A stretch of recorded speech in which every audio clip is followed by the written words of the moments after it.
পীরা কান খাড়া করেন, মায়েরা কান খাড়া করেন, যুবকেরা কান খাড়া করো, মেহেরবানি করে একদম মনোযোগ দিয়ে শুনবেন।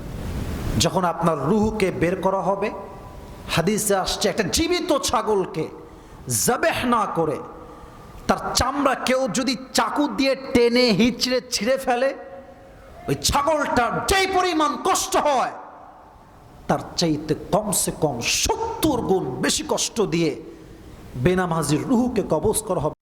ভাবছেন যে আমি ছিলাম কোথায়, আমি আসলাম কোথায়? হঠাৎ করে চোখটা একটু ভালো করে তাকিয়েছেন গেইটের দিকে, দেখছেন গেইটে লম্বা করে লাল রঙে লেখা আছে এই রুমটার নাম হচ্ছে ICU, last stage of life. You are going to die. জীবনের শেষ মুহূর্তে আপনি আসছেন। অ্যাট দ্য সেম টাইম ভাবছেন যে আয় হায় হায়, জীবনে আমি কি করলাম? পুরো যৌবনটা জেনা করে, সুদ খেয়ে, হারাম খেয়ে, বেপর্দা করে নষ্ট করলাম। আমি আজকে আইসিইউতে চলে আসছি, আমার জীবন শেষ। অ্যাট দ্য সেম টাইম দেখছেন জানালা থেকে একজন মানুষ, বিশাল লম্বা তার দেহ, আসমান থেকে আপনার দিকে নেমে আসছে। আর চাপায়ের ভাইরা বলেন তো, আসমান থেকে যে আসে সে কি মানুষ হয় না ফেরেশতা হয়? ডাউট আছে মনে হয়, মানুষ হয় না ফেরেশতা হয়? এই মুহূর্তে সে আমাদের মাঝে দুটি ভাগ হয়ে যাবে। এক, the death of people, those who perform the salah, and number two part is the death of people, those who do not perform the salah. এক হচ্ছে নামাজি বান্দার মরণ, আর এক হচ্ছে বেনামাজি বান্দার মরণ। যে ব্যক্তি নামাজি হবে তার সামনে মালাকুল মউত একটা সাদা ধবধবে জুব্বা পরে আসবে, এসে বলবে ইয়া আইয়াতুহান নাফসুল মুতমাইন্না উখরুজি ইলা মাগফিরাতিল্লাহি ওয়া রিজওয়ানি। মালাকুল মউত সুন্দর একজন যুবকের বেশ নিয়ে আসবে, ডাক দিয়ে বলবে এই নামাজি বান্দা, কোনো টেনশন নাই, তোমার বের হয়ে আসো, ইলা মাগফিরাতিল্লাহি ওয়া রিজওয়ানি, আরে তোমার জন্য তো আল্লাহর জান্নাত অপেক্ষায় আছে। সুবহানাল্লাহ পড়ে। এবার দেখেন তার রুহটা স্মুথলি বের হবে, একদম স্লোলি। আচ্ছা, let me take a tissue. Okay, এটা আমার হাতে কি? চাঁপাইনবাবগঞ্জের ভাই, এটা আমার হাতে কি দেখেন তো সবাই। পেছনে আওয়াজ নাই যে ভাই। আমি এক বাক্যে শুনতে চাই, হাদিস বলবো, এই জন্য এটা আমার হাতে কি? আচ্ছা দেখেন তো, টিস্যু কি গোল না চারকোনা? আচ্ছা, পকেটে মাঝে মাঝে আমার রুমাল রাখি না, রুমাল কি গোল হয় না চারকোনা হয়? হাদিসে আসছে কাফাম মিন নাকফানিল জান্নাহ ওয়া হানুত মিন হানুতিল জান্নাহ।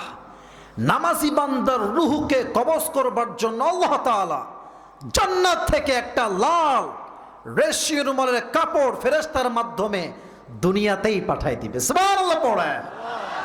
তবে যে বান্দা বেনামাজি হবে তার মৃত্যু কিন্তু এমন হবে না। এখানে হাজার হাজার যুবক আছে, রাগ করবেন না যুবক ভাইরা, একটা কথা বলি, এখানে অনেক যুবক আছে এরা এশারের নামাজটাও পড়ে নাই,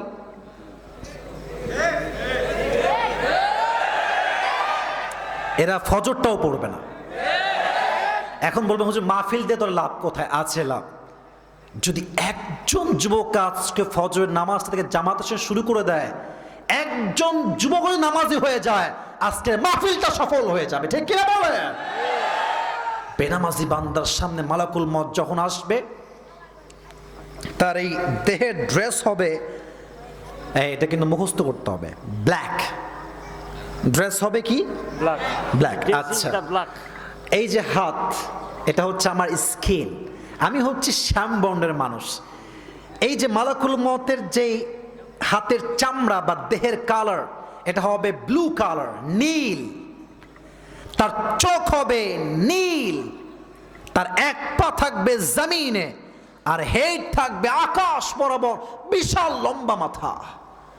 তার এই ভয়ঙ্কর চেহারা দেখে বেনামাজি বান্দা থরথর থরথর থরথর করে কাঁপবে, একবার ডানে বামে সামনে পেছনে বারবার ছড়াছড়ি করবে। এবার বেনামাজি বান্দাকে মালাকুল মউত একটা চিৎকার দিয়ে ধমক দিয়ে বলবে ইয়া আইয়াতুহান নাফসুল খাবিথা উখরুজি ইলা গাযাবিল্লাহ। এই বেনামাজি বান্দা বের হয়ে আয়, আল্লাহর গজব জাহান্নামের দিকে বের হয়ে আয়, কিন্তু রুহটা বের হতে চাইবে না। এবার সবাই আমার বাম হাত দেখেন। আমি পুরো হাদিসটাকে প্র্যাকটিক্যালি বলার ট্রাই করছি, উইথ অ্যাক্টিং, অভিনয় করার মতো করে বলছি যেন আপনি রিয়েলাইজ করতে পারেন। Look at my left hand, বাম হাত দেখেন। মালাকুল মউত দূর থেকে বেনামাজির রুহের দিকে এক বিশাল জোরে থাবা দিবে। তা রুহে যখন হাতটা পড়বে এমনি ধরে টেনে বের করবে। হাদিসে আসছে, মুরব্বীরা কান খাড়া করেন, মায়েরা কান খাড়া করেন, যুবকেরা কান খাড়া করো, মেহেরবানি করে একদম মনোযোগ দিয়ে শুনবেন। যখন আপনার রুহকে বের করা হবে, হাদিসে আসছে একটা জীবিত ছাগলকে জাবেহ না করে তার চামড়া কেউ যদি চাকু দিয়ে টেনে হিচড়ে ছিঁড়ে ফেলে, ওই ছাগলটার যেই পরিমাণ কষ্ট হয় তার চাইতে কমসে কম 70 গুণ বেশি কষ্ট দিয়ে বেনামাজির রুহকে কবজ করা হবে।